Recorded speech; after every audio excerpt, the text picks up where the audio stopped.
Hi, students, let's get started with the subject Hindi Sanchayan, Chapter 2 स्मृति। सन 1908 ही की बात है। दिसंबर का आखिर या जनवरी का प्रारंभ होगा। चिल्ला जाड़ा पड़ रहा था। 2-4 दिन पूर्व कुछ बूंदाबांदी हो गई थी, इसलिए शीत की भयंकरता और भी बढ़ गई थी। सायंकाल के 3:30 या 4 बजे होंगे। कई साथियों के साथ मैं झरबेरी के बेर तोंग कर खा रहा था कि गांव के पास से एक आदमी ने जोर से पुकारा कि तुम्हारे भाई बुला रहे हैं, शीघ्र ही घर लौट जाओ। मैं घर को चलने लगा। साथ में छोटा भाई भी था। भाई साहब की मार का डर था, इसलिए सहा हुआ चला जाता था। समझ में नहीं आता था कि कौन सा कसूर बन पड़ा। डरते डरते घर में घुसा। आशंका थी कि बेर खाने के अपराध में ही तो पेशी न हो, पर आंगन में भाई साहब को पत्र लिखते पाया। अब पिटने का भय दूर हुआ। हमें देखकर भाई साहब ने कहा, इन पत्रों को ले जाकर मक्खनपुर डाकखाने में डाल आओ। तेजी से जाना, जिससे शाम की डाक में चिट्ठियां निकल जाए। ये बड़ी जरूरी है। जाड़े के दिन थे ही, तिस पर हवा के प्रकोप से कपी लग रही थी। हवा मज्जा तक ठिठुरा रही थी, इसलिए हमने कानों को धोती से बांधा। माँ ने भुंजा के लिए थोड़े चने एक धोती में बांध दिए। हम दोनों भाई अपना अपना डंडा लेकर घर से निकल पड़े। उस समय उस बबूल के डंडे से जितना मोह था, उतना इस उम्र में राइफल से नहीं। मेरा डंडा अनेक सांपों के लिए नारायण वाहन हो चुका था। मक्खनपुर के स्कूल और गांव के बीच पड़ने वाले आम के पेड़ों से प्रतिवर्ष उससे आम झुरे जाते थे। इस कारण वह मूक डंडा सजीव सा प्रतीत होता था। प्रसन्नवदन हम दोनों मक्खनपुर की ओर तेजी से बढ़ने लगे। चिट्ठियों को मैंने टोपी में रख लिया, क्योंकि कुर्ते में जेबें न थी। हम दोनों उछलते कूदते एक ही सांस में गांव से 4 फरलांग दूर उस कुएं के पास आ गए, जिसमें एक अति भयंकर काला सांप पड़ा हुआ था। कुआं कच्चा था और 24 हाथ गहरा था। उसमें पानी न था। उसमें न जाने सांप कैसे गिर गया था। कारण कुछ भी हो, हमारा उसके कुएं में होने का ज्ञान केवल 2 महीने का था। बच्चे नटखट होते ही हैं। मक्खनपुर पढ़ने जाने वाली हमारी टोली पूरी बानर टोली थी। एक दिन हम लोग स्कूल से लौट रहे थे कि हमको में उझकने की सूझी। सबसे पहले उझकने वाला मैं ही था। कुएं में झांककर एक ढेला फेंका कि उसकी आवाज कैसी होती है। उसके सुनने के बाद अपनी बोली की प्रतिध्वनि सुनने की इच्छा थी, पर कुएं में ज्यों ही ढेला गिरा, त्यों ही एक फुसकार सुनाई पड़ी। कुएं के किनारे खड़े हुए हम सब बालक पहले तो उस फुसकार से ऐसे चकित हो गए जैसे किलोले करता हुआ मृगसमूह अति समीप के कुत्ते की भौंक से चकित हो जाता है। उसके उपरांत सभी ने उछल-उछलकर एक ढेला फेंका और कुएं से आने वाली क्रोधपूर्ण फुसकार पर कहकहे लगाए। गांव से मक्खनपुर जाते और मक्खनपुर से लौटते समय प्रायः प्रतिदिन ही कुएं में ढेले डाले जाते थे। मैं तो आगे भागकर आ जाता था और टोपी को एक हाथ से पकड़कर दूसरे हाथ से ढेला फेंकता था। यह रोजाना की आदत सी हो गई थी। सांप से फुसकार करवा लेना मैं उस समय बड़ा काम समझता था। इसलिए जैसे ही हम दोनों उस कुएं की ओर से निकले, कुएं में ढेला फेंककर फुसकार सुनने की प्रवृत्ति जागृत हो गई। मैं कुएं की ओर बढ़ा। छोटा भाई मेरे पीछे ऐसे हो लिया जैसे बड़े मृगशावक के पीछे छोटा मृगशावक हो लेता है। कुएं के किनारे से एक ढेला उठाया और उछलकर एक हाथ से टोपी उतारते हुए सांप पर ढेला गिरा दिया, पर मुझ पर तो बिजली सी गिर पड़ी। सांप ने फुसकार मारी या नहीं, ढेला उसे लगा या नहीं, यह बात अब तक स्मरण नहीं। टोपी के हाथ में लेते ही तीनों चिट्ठियां चक्कर काटती हुई कुएं में गिर रही थी। अकस्मात जैसे घास चरते हुए हिरन की आत्मा गोली से हत होने पर निकल जाती है और वह तड़पता रह जाता है, उसी भांति वे चिट्ठियां क्या टोपी से निकल गईं। मेरी तो जान निकल गई। उनके गिरते ही मैंने उनको पकड़ने के लिए एक झपट्टा भी मारा, ठीक वैसे जैसे घायल शेर शिकारी को पेड़ पर चढ़ते देख उस पर हमला करता है, पर वे तो पहुंच से बाहर हो चुकी थी। उनको पकड़ने की घबराहट में मैं स्वयं झटके के कारण कुएं गिर गया होता। कुएं की पाट पर बैठे हम रो रहे थे, छोटा भाई ढाढ़े रखकर और मैं चुपचाप आंखें डबडबाकर। पतीली में उफान आने से ढकना ऊपर उठ जाता है और पानी बाहर टपक जाता है। निराशा, पिटने के भय और से रोने का उफान आता था। पलकों के ढकने भीतरी भावों को रोकने का प्रयत्न करते थे, पर कपोलों पर आंसू रुलक ही जाते थे। माँ की गोद की याद आती थी। जी चाहता था कि माँ आकर छाती से लगा ले और लाड प्यार करके कह दे कि कोई बात नहीं, चिट्ठियाँ फिर लिख ली जाएंगी। तबीयत करती थी कि कुएं में बहुत सी मिट्टी डाल दी जाए और घर जाकर कह दिया जाए कि चिट्ठी डाल आए, पर उस समय मैं झूठ बोलना जानता ही न था। घर सच बोलने पर रुई की तरह धुनाई होती। मार के ख्याल से शरीर ही नहीं मन भी कांप जाता था। सच बोलकर पिटने के भावी भय और झूठ बोल के न पहुंचने की जिम्मेदारी के बोझ से दबा में बैठा सिसक रहा था। इसी सोच विचार में 15 मिनट होने को आए। देर हो रही थी और उधर दिन का बुढ़ापा बढ़ता जाता था। कहीं भाग जाने को तबीयत करती थी, पर पिटने का भय और जिम्मेदारी की दुधारी तलवार कलेजे पर फिर रही थी।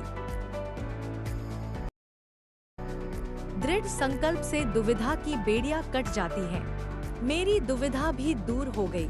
कुएं में घुसकर चिट्ठियों को निकालने का निश्चय किया।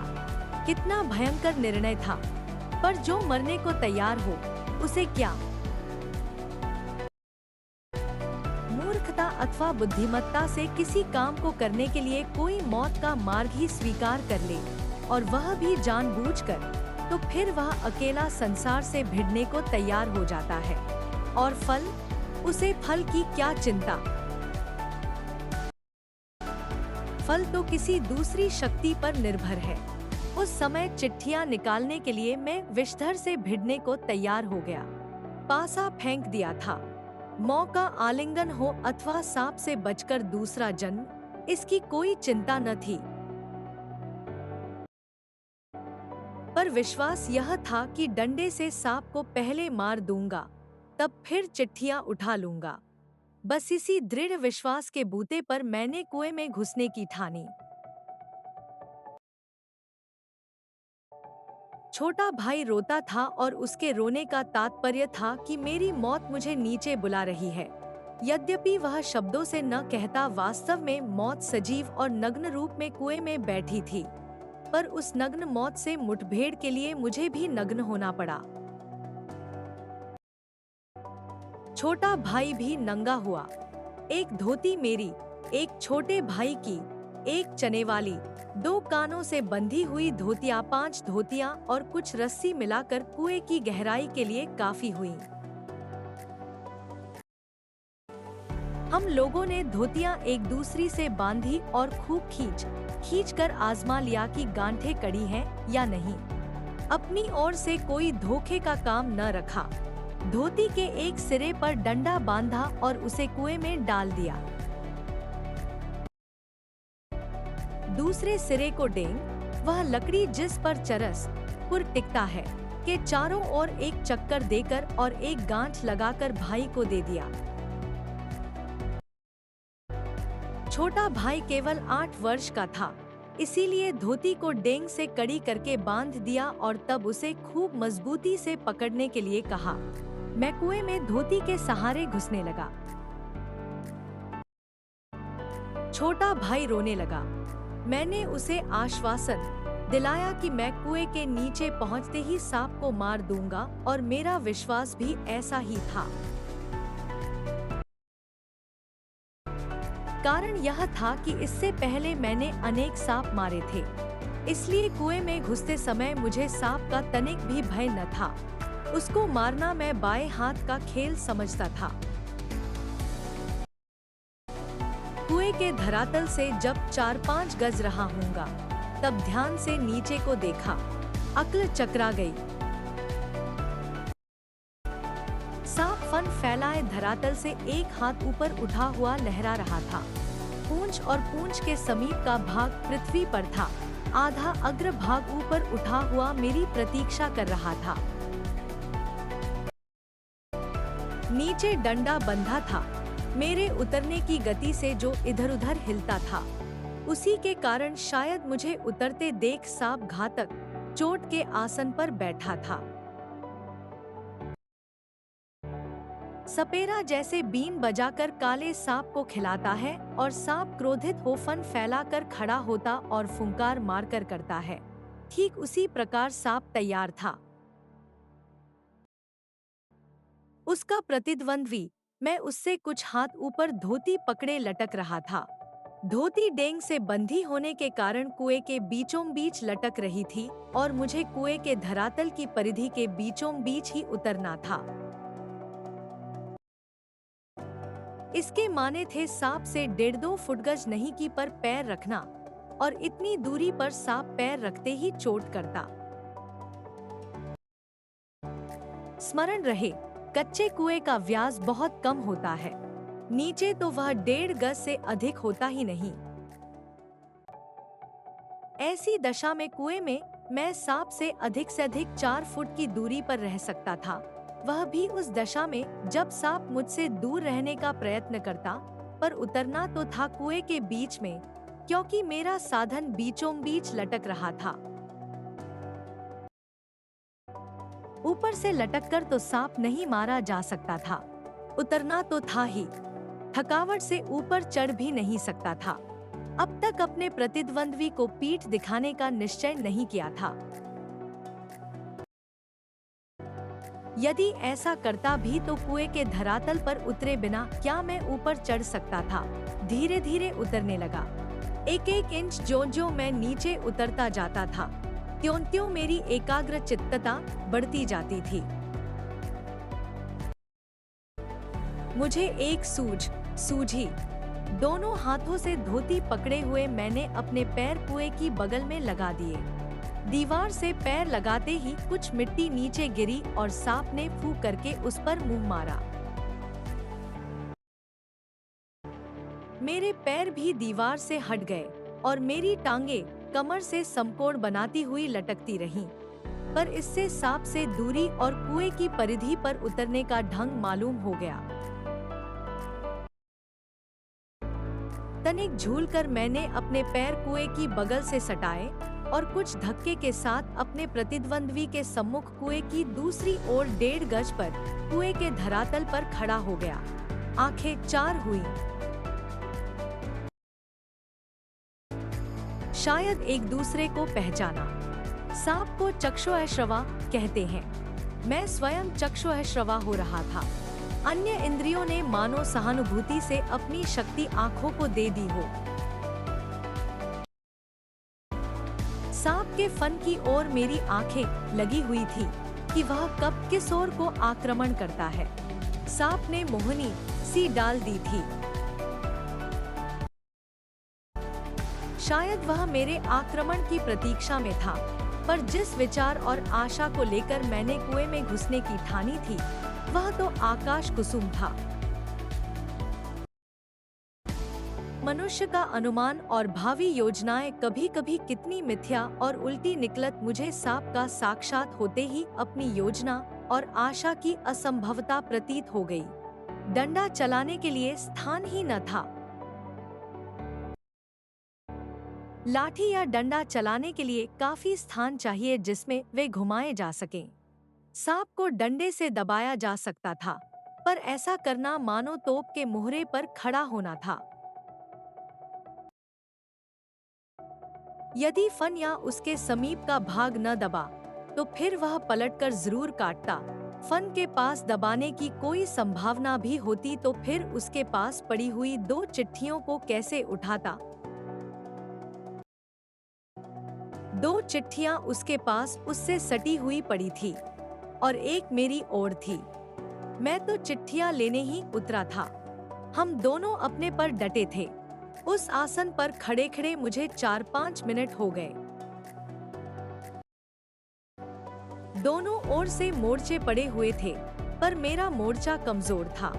कहीं सांप मुझ पर झपट पड़ता तो मैं, यदि बहुत करता तो उसे पकड़कर कुचलकर मार देता, पर वह तो अचूक तरल विष मेरे शरीर में पहुंचा ही देता और अपने साथ साथ मुझे भी ले जाता। अब तक सांप ने वार न किया था, इसलिए मैंने भी उसे डंडे से दबाने का ख्याल छोड़ दिया। ऐसा करना उचित भी न था। अब प्रश्न था कि चिट्ठियां कैसे उठाई जाए। बस एक सूरत थी, डंडे से सांप की ओर से चिट्ठियों को सरकाया जाए। यदि सांप टूट पड़ा तो कोई चारा न था, कुड़ता था और कोई कपड़ा न था जिससे सांप के मुंह की ओर करके उसके फन को पकड़ लूं। मारना या बिल्कुल छेड़खानी न करना, ये 2 मार्ग थे। सो पहला मेरी शक्ति के बाहर था। बाध्य होकर दूसरे मार्ग का अवलंबन करना पड़ा। डंडे को लेकर ज्यों ही मैंने सांप की दाईं और पड़ी चिट्ठी की ओर उसे बढ़ाया कि सांप का फन पीछे की ओर हुआ। धीरे धीरे डंडा चिट्ठी की ओर बढ़ा और ज्यों ही चिट्ठी के पास पहुंचा कि फुंकार के साथ काली बिजली तड़पी और डंडे पर गिरी। हृदय में कंप हुआ और हाथों ने आज्ञा न मानी। डंडा पड़ा। मैं तो न मालूम कितना ऊपर उछल गया। जानबूझकर नहीं, यूं ही बिदक कर उछलकर जो खड़ा हुआ तो देखा डंडे के सिर पर 4 स्थानों पर पीवसा कुछ लगा हुआ टफिकेट सामने रख दिया था, पर मैं तो उसकी योग्यता का पहले ही से कायल था। उस सर्टिफिकेट की जरूरत न थी। सांप ने लगातार करके डंडे पर 3-4 चोटें की। वह डंडा पहली बार इस भांति अपमानित हुआ था, या शायद वह सांप का उपहास कर रहा था। उधर ऊपर फूंफू और मेरे उछलने और फिर वही धमाके से खड़े होने से छोटे भाई ने समझा कि मेरा कार्य समाप्त हो गया और बंधुत्व का नाता फूंफू और धमाके में टूट गया। उसने ख्याल किया कि सांप के काटने से मैं गिर गया। मेरे कष्ट और विरह के ख्याल से उसके कोमल हृदय को धक्का लगा। भ्रातृ स्नेह के ताने बाने को चोट लगी। उसकी चीख निकल गई। छोटे भाई की आशंका बेजा न थी, पर उस फू और धमाके से मेरा साहस कुछ बढ़ गया। दोबारा फिर उसी प्रकार लिफाफे को उठाने की चेष्टा की। अब की बार सांप ने वार भी किया और डंडे से चिपट भी गया। डंडा हाथ से छूटा तो नहीं, पर झिझक, सहम अथवा आतंक से अपनी ओर को खिंच गया और गुंजल मारता हुआ सांप का पिछला भाग मेरे हाथों से छू गया। उफ, कितना ठंडा था। डंडे को मैंने एक और पटक दिया। यदि कहीं उसका दूसरा वार पहले होता तो उछलकर मैं सांप पर गिरता और न बचता, लेकिन जब जीवन होता है तब हजारों ढंग बचने के निकल आते हैं। वह दैवी कृपा थी। डंडे के मेरी ओर खींच आने से मेरे और सांप के आसन बदल गए। मैंने तुरंत ही लिफाफे और पोस्ट कार्ड चुन लिए। चिट्ठियों को धोती के छोर में बांध दिया और छोटे भाई ने उन्हें ऊपर खींच लिया। डंडे को सांप के पास से उठाने में भी बड़ी कठिनाई पड़ी। सांप उससे खुलकर उस पर धरना देकर बैठा था। जीत तो मेरी हो चुकी, पर अपना निशान गंवा चुका था। आगे हाथ बढ़ाता तो सांप हाथ पर वार करता, इसलिए कुएं की बगल से एक मुट्ठी मिट्टी लेकर मैंने उसकी दाईं और फेंकी कि वह उस पर झपटा और मैंने दूसरे हाथ से उसकी बाईं और डंडा खींच लिया। पर बात की बात में उसने दूसरी ओर भी वार किया। यदि बीच में डंडा न होता तो पैर में उसके दांत गड़ गए होते। अब ऊपर चढ़ना कोई कठिन काम न था। केवल हाथों के सहारे पैरों को बिना कहीं लगाए हुए 36 फुट ऊपर चढ़ना अब नहीं हो सकता। 15 से 20 फुट बिना पैरों के सहारे केवल हाथों के बल चढ़ने की हिम्मत रखता हूँ, कम ही, अधिक नहीं। पर उस 11 वर्ष की अवस्था में मैं 36 फुट चढ़ा।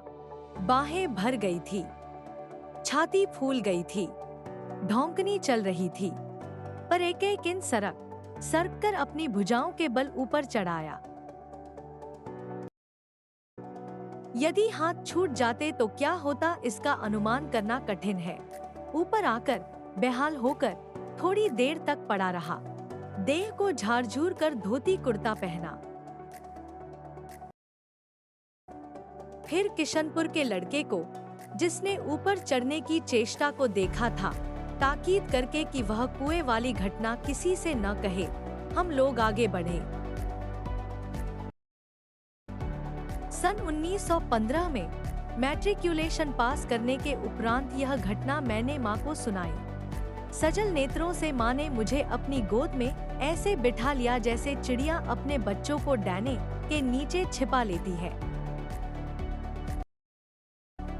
कितने अच्छे थे वे दिन। उस समय राइफल न थी, डंडा था और डंडे का शिकार, कम से कम उस सांप का शिकार, राइफल के शिकार से कम रोचक और भयानक न था। Thanks for watching.